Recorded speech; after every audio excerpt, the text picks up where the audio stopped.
Bon après-midi, mesdames et messieurs. Mon nom est Pierre Jobin de TVA Québec. Ça me fait plaisir d'être avec vous cet après-midi. Un mot pour saluer nos invités d'honneur qui sont avec nous. N'ayons pas peur des mots. Nous vivons aujourd'hui un très grand jour. C'est-à-dire que nous clôturons une grande campagne de financement et nous soulignons l'arrivée d'un équipement de haute technologie au CHUC. L'arrivée du fameux robot chirurgical au bloc opératoire de l'Hôtel-Dieu de Québec est une date importante, comme M. Jabot l'a mentionné, pour le CHU de Québec. C'est un honneur de pouvoir souligner cet événement, bien sûr.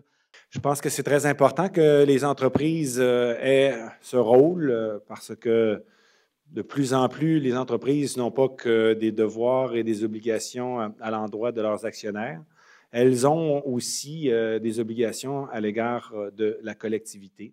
Nous sommes encore plus fiers de voir notre don à la Fondation du CHU prendre forme. C'est vraiment inspirant pour nous, donateurs, de voir concrètement comment notre contribution servira la population. Merci, Mme Baudouin. On va faire un peu comme aux nouvelles de 18 h. On va s'en aller en direct. On va aller rejoindre Dr. Fradette. Bonjour, Dr. Fradette. Bonjour, M. Jobin. Bonjour à tout le monde. Ça va très bien vous-même. Alors, vous avez un nouveau jouet derrière vous? On peut dire que c'est un jouet de luxe parce qu'effectivement, c'est les extensions des bras du chirurgien. On n'est pas encore à l'ère où les robots chirurgicaux opèrent tout seuls. Donc, c'est vraiment des extensions du geste qu'on fait. Alors, on vous voit sur deux écrans. Il y a un technicien derrière vous, à votre droite, qui est en train de l'opérer, justement. Décrivez-nous ce qu'on voit en ce moment. En fait, c'est M. Simon Perrault de la compagnie Minogue Médicale qui est installé à la console chirurgicale. M. Perrault fait même de la recherche en robotique chirurgicale, en fait. Et puis, il est en train de jouer, ni plus ni moins, avec la console. Ça se trouve être la tête du robot. En fait, c'est là où, au travers de cette console-là, le chirurgien voit en haute dimension et même en tridimension, en fait, grâce à un système de binoculaire.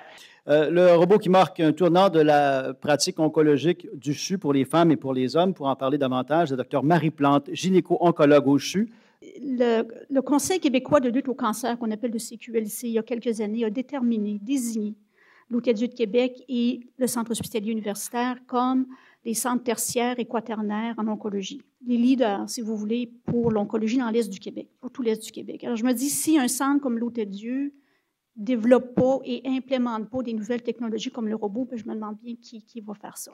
Alors, je pense que c'était notre mission, c'était notre rôle de développer la chirurgie robotique. Et je pense que la population, les patients s'attendent à ça. Les gens qui ont permis, évidemment, les urologues, comme vous avez pu voir, on en a dans la famille proche qui ont été entraînés aux États-Unis, qui étaient habitués à avoir des instruments et qui reviennent chez nous et s'attendent à avoir les mêmes possibilités.